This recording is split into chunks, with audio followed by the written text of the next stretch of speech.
The last message. "You'll tell everything." That was her last message. And in the morning, she was found dead. The message arrived on my phone late at night. Short, cryptic, but heavy with urgency. Her words were chilling, almost prophetic in retrospect. She had always been someone careful with words, deliberate, never revealing too much. But that night, she broke her silence. She hinted at a secret, something dangerous, something that could cost her everything. I didn't know yet the gravity of what she was facing. When I saw her in the morning, the scene was horrifying. The room was in disarray, papers scattered, signs of struggle visible on the furniture. But she was gone, her life extinguished before anyone could understand why. It was not a simple death. There was a malevolence, a calculated cruelty that lingered in the air. Police were quick to respond. Neighbors described hearing raised voices the night before, but no one had acted until it was too late. Her phone was intact, the last message still blinking on the screen. Investigators immediately focused on her inner circle, friends and family, anyone who might have had a motive. But there was something off. The signs pointed not to a random act of violence, but to someone who knew exactly how to leave no trace. As the investigation unfolded, I started to dig deeper. I spoke with colleagues, with people she trusted, trying to piece together the moments before her death. One common thread emerged: fear. She had been terrified in the days leading up to her demise. Every meeting, every phone call, every encounter seemed tainted with a quiet dread. But what scared me most was that she had reached out for help, albeit in fragments. Her last words, "I'll tell everything," were more than just a message, they were a warning. Whoever had done this was still out there, and their shadow was stretching farther than anyone suspected. There were objects she clutched in her hands when they found her. A notebook, partially burned, filled with scribbled names, dates, and cryptic phrases. Some pages seemed random, others suggested a connection to a dangerous secret network. Whoever orchestrated this crime wanted her silenced permanently. By evening, the small town was buzzing with whispers. Who could do such a thing, and why? Rumors spread faster than facts. Some spoke of family disputes, others of a lover's betrayal, but none could explain the sheer brutality of her death. And then came the first forensic report. Fragments of DNA that didn't match anyone in the household. Evidence of intrusion, but no forced entry. It was the kind of precision that spoke of experience, of someone who knew how to operate in shadows, someone whose monstrous nature had been hidden in plain sight. As I sat down to review her final messages and belongings, I realized how little we truly knew about her world. The danger had been close, always close, and she had been trying to fight it alone. That night's message was her cry for help, her last attempt to make someone see what she had discovered. And now it was too late. The story had begun, and already it was more terrifying than anything I could have imagined. Her death was just the beginning, a trigger that would unravel a dark, monstrous truth that no one was prepared to face. Shadows of suspicion. The morning after her death, the small town felt different, heavier, quieter, as if everyone was holding their breath. Rumors spread faster than any official report could catch up with. I walked the streets she once walked, retracing steps she had taken in the days leading up to her final message. The closer I looked, the more I realized how carefully someone had been watching her.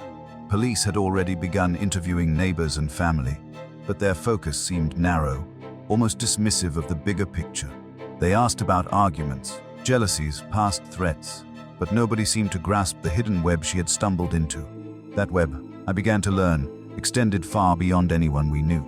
Her closest friends revealed a side of her I had never seen. A growing anxiety, secretive phone calls, unexplained absences. She had been careful not to alarm anyone too visibly, but in hindsight, the signs were there. She had confided in fragments that something she had discovered was dangerous. She did not give names, only hints, only fearful glimpses of a reality she could not escape. The first suspect came into focus quickly. A figure from her past who had always carried an air of control, someone who could easily manipulate and intimidate without leaving obvious marks. Friends said they had seen him lurking near her apartment weeks before, but even this theory felt too simple. There were no witnesses to a confrontation, no signs of a forced struggle beyond the room she died in.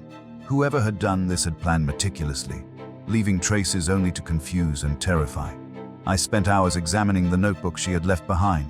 Most pages were indecipherable at first glance, filled with shorthand, scribbled phone numbers, and names crossed out repeatedly. But patterns began to emerge. Certain names recurred, some with dates, others with cryptic notes. He watches. Do not trust. It's coming. It was clear that she had been mapping out a network of threats, trying to make sense of the danger surrounding her. One entry stood out, a reference to a business associate, someone whose name rarely appeared in her life, but who suddenly had become central in her notes. According to sources, this person had connections with underground dealings. Not violent crime exactly, but shady enough to have means and motive to silence anyone who got too close. But even with this information, the question remained, why now? Why had her life ended so abruptly, right after she had decided to speak up? The timing suggested urgency, a fear that her knowledge was growing too dangerous for someone to ignore. Whoever orchestrated this had been waiting, watching, and the moment she signaled her intent to reveal the truth, they struck. Neighbors who claimed to see nothing admitted later that shadows moved strangely on the nights before her death. A deliveryman mentioned seeing someone loitering near her apartment at odd hours. Security cameras in nearby streets caught fleeting images of figures moving quickly, avoiding direct view, their intentions unreadable. The more I pieced together, the more it felt like she had been trapped in a game she could not win. A predator stalking prey who did not even realize the danger lurking so close. Every lead seemed to branch into 100 more possibilities. Friends and family were interviewed repeatedly, their stories slowly revealing cracks, inconsistencies, half-truths that hinted at secret knowledge or hidden motives. There was no clear villain yet, but the tension in the town was palpable. Everyone wondered if the monster was someone they knew, someone trusted, hiding in plain sight while they went about their daily lives. As I reviewed the evidence late into the night, I felt the weight of her last message pressing down. "I'll tell everything" was not just a text. It was a final plea, a signal that she had uncovered something monstrous, something that could destroy lives beyond her own. And now, as investigators scrambled for answers, it was clear that the story was far from over. The shadows of suspicion stretched wider, and the truth, horrifying as it was, had only just begun to surface. By the end of that day, one thing was certain: she had not died by accident. She had been hunted, silenced, and left as a warning. And the deeper we dug, the more dangerous the truth became, waiting in the shadows for anyone bold enough to follow the trail she had left behind. The forensic puzzle. The first few days after her death were a blur of interviews, evidence collection, and endless speculation. But the breakthrough came when the forensic team began examining the scene in detail. What at first seemed like a chaotic room revealed a pattern. Subtle, meticulous, almost surgical. Every item displaced, every mark on the floor, every fingerprint told a story, but it was one that required patience to decode. The initial autopsy confirmed what was already suspected. She had not died from a sudden accident. There were bruises, precise enough to suggest restraint rather than a struggle, and traces of a sedative in her system.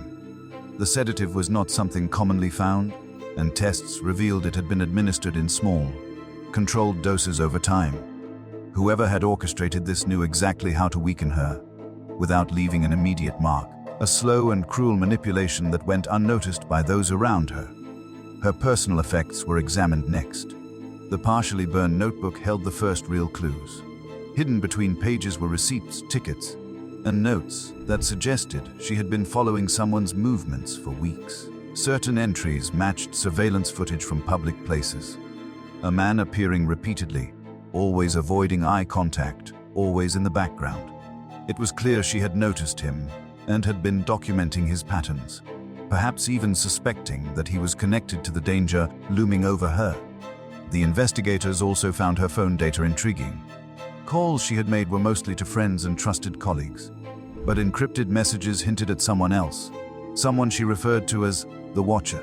These texts were brief, almost coded, and painted a picture of someone omnipresent, someone whose attention was invasive, constant, and terrifying.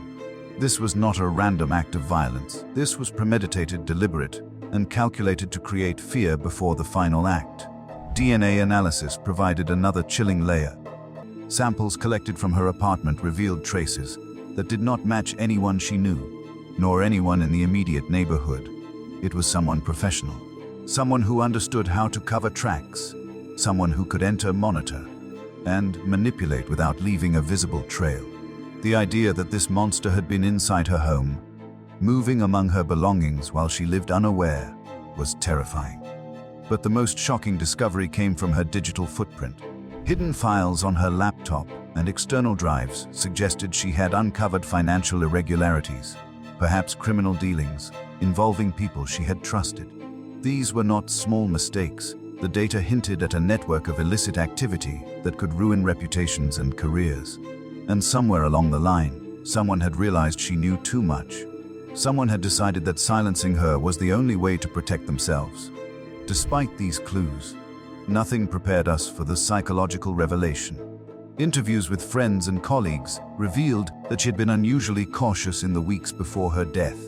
She had changed routines, avoided certain places and spoken in veiled warnings. She had sensed the danger, and yet, in her courage and determination, she had decided to confront it, to reveal the truth. That bravery had made her a target. By the end of the week, the forensic puzzle was beginning to take shape, but it was terrifyingly incomplete.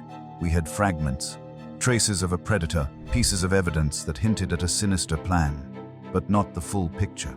Whoever had done this had left, just enough to send a warning to anyone who might follow in her footsteps.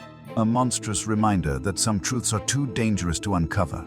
And as investigators sifted through the clues, the town remained on edge. Everyone wondered who among them could harbor such calculated malice. Who could move in shadows, manipulate lives, and strike with such precision? The fear was not just of the past crime, but of the unknown that lurked still, waiting for its next move. Her death was no longer just a tragedy. It was a message, a dark signal that the monstrous truth she had uncovered extended far beyond what anyone could imagine. And the deeper we dug, the clearer it became that nothing, not evidence, not witness accounts, not even the forensic science, could fully capture the scope of the danger she had faced before she died. Hidden motives. By now, the town was no longer just whispering. It was practically holding its collective breath. Everyone wanted answers, but the answers were proving harder and darker than anyone had anticipated. The deeper the investigation went, the more it became clear that the danger she faced was not random. It was personal, calculated, and tied to motives that lurked in the shadows of her life. Her friends described her as cautious yet determined, someone who could sense danger but refused to let it paralyze her. In her last weeks, she had begun connecting dots that no one else had noticed, building a mental map of the threats around her. But mapping out the danger only made her a target. Someone noticed her awareness, her attempts to expose truths others wanted hidden, and that someone acted before she could fully reveal what she knew. The first suspect, previously considered peripheral, started to appear central. A former colleague with a murky past, known for manipulation and intimidation, emerged in multiple threads of her notes. He had opportunities to interact with her closely, access to her routine, and the ability to appear harmless while orchestrating a sinister plan behind the scenes. Friends had mentioned that he had been unusually persistent in recent meetings, probing, asking questions that now seemed less innocent and more threatening in hindsight. But suspicion alone did not explain the meticulousness of the crime. Someone had planned this with patience and precision, leaving traces only to taunt investigators and instill fear. The sedative, the restraint, the careful staging of the scene, all suggested a mind that was both calculating and methodical, someone who knew the limits of law enforcement and human observation. It was not a crime of passion, it was a crime of strategy. Financial motives began to emerge as a major factor. Examination of hidden documents and encrypted files on her computer revealed irregular transactions, misappropriated funds, and connections to a network of people who stood to lose everything if she spoke out. She had stumbled onto evidence of betrayal, deceit, and criminal acts that someone wanted buried. This network, carefully hidden behind facades of respectability, had the power, influence, and ruthlessness to silence her. Her personal relationships also became a lens for motive. Close friends noted tensions that had never been explained, sudden arguments, cold shoulders, and unexplained secrets. It became evident that someone close, someone she had trusted implicitly, might have known more than they admitted. The betrayal cut deeper than the physical crime. It was psychological, a manipulation that left her exposed and vulnerable when she needed support the most. The psychological profiling of the perpetrator painted an unsettling portrait. They were patient, calculating, and willing to wait for the perfect moment. Their cruelty was quiet, deliberate, and efficient. They had not only planned her death, but ensured it would send a chilling message, a warning to anyone daring to uncover the truth. This revelation shifted the investigation from finding a killer to understanding a predator, a mind capable of monstrous acts and yet hidden in plain sight. One particularly chilling lead came from surveillance footage pieced together from public places she frequented. Shadows moved differently than they should have. Someone was always nearby, following, observing, and ensuring that she remained unaware of the impending danger. It was like a predator circling its prey, biding time, watching every action until the moment to strike became inevitable. By the end of the week, multiple suspects were on the table, each with potential motives, opportunities, and secrets to hide. But no clear answer emerged. The town was gripped not just by grief, but by fear. Fear that the monster who had ended her life could be anyone, anywhere, waiting, calculating, watching. Every familiar face became a question mark, every whispered conversation a potential clue, and every shadow a reminder that the truth was far more monstrous than anyone had imagined. Her death was no longer just a crime scene, it was a psychological battlefield. The motives were layered, financial, personal, and deeply hidden. And as investigators dug deeper, it became increasingly clear that uncovering the truth would reveal a network of deception and malice so complex that the town, and everyone who thought they knew her, would never see the world the same way again. The investigation was far from over. Every revelation brought new questions. Every clue hinted at more danger, and the monster behind her death remained elusive, calculating, and terrifyingly close. And yet, the most horrifying realization was this: she had been dying before our eyes. And the truth behind her death was far more monstrous than anyone could have ever imagined. The final clues. The investigation had reached a critical point. Every lead we followed seemed to intersect, forming a tangled web of deceit, betrayal, and fear. By now, the town's atmosphere was tense, almost suffocating. Everyone knew the story, yet no one could fully comprehend the darkness behind her death. Every conversation, every glance carried suspicion. But amidst the fear, the most crucial breakthrough was waiting, hidden in plain sight. The forensic team had been meticulously examining every detail. Fibers from her clothing, fragments of traces left at the scene, tiny fingerprints barely noticeable, all pointing toward someone skilled, someone who had been planning this act for weeks, if not months. The sedative traces in her system revealed a calculated approach to weakening her defenses slowly, almost methodically. Whoever had done this was not only patient, but sadistically precise, ensuring she had no chance to defend herself. But the true revelation came from the notebook she had left behind. Despite the partial destruction, investigators had managed to recover significant sections. Names, cryptic notes, references to hidden meetings, all pointed to a person she had considered trustworthy until the very end. A name recurred more than any other, highlighted in red ink, underlined multiple times: someone in her closest circle, someone who knew her routines, fears, and secrets intimately. The betrayal was deeply personal, and the realization sent shivers down the spine of everyone following the case. Encrypted files on her computer added another layer to the horror. Financial records, confidential messages, and documents indicating illegal activities were all traced back to the same individual. The more we uncovered, the more it became clear that her death had not been an impulsive act. It was strategic, calculated, and executed to silence her before she could reveal the monstrous truth. Interviewing her friends and colleagues revealed fragments of conversations that now took on a terrifying clarity. She had been cautious but resolute, sharing vague warnings with those she trusted. She had sensed the danger closing in, and in her final days, had been preparing to expose it. "I'll tell everything." Her last message was both a cry for help and a warning, a desperate attempt to bring someone into her world of fear before it was too late. The investigation also uncovered a series of suspicious financial transfers and untraceable payments.